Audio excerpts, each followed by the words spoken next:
জ্বালানি তেলের দাম কমানোর পর দূরপাল্লা এবং মহানগরের ডিজেল চালিত বাসের ভাড়া প্রতি কিলোমিটারে ৩ পয়সা কমিয়েছে সরকার।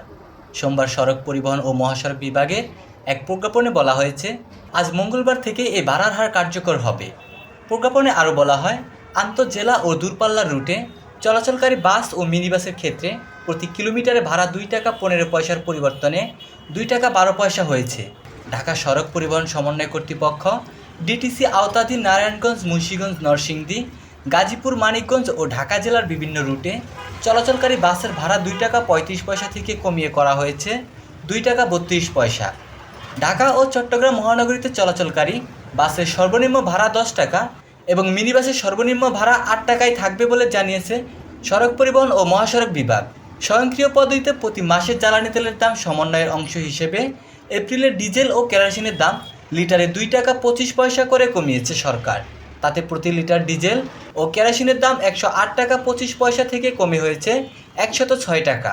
প্রতি লিটার পেট্রোল আগের মতোই ১২২ টাকা এবং অকটেন ১২৬ টাকায় বিক্রয় হবে। তেলের দাম কমার পর সোমবার বনানীতে বিআরটিএ সদর দপ্তরে ভাড়া নির্ধারণ সম্পর্কিত কমিটির সমন্বয় সভায় ভাড়া কমানোর সুপারিশ আসে। সবাই ডিজেল চালিত বাসের ভাড়া কিলোমিটার প্রতি ৩ পয়সা কমানোর সিদ্ধান্ত হয়।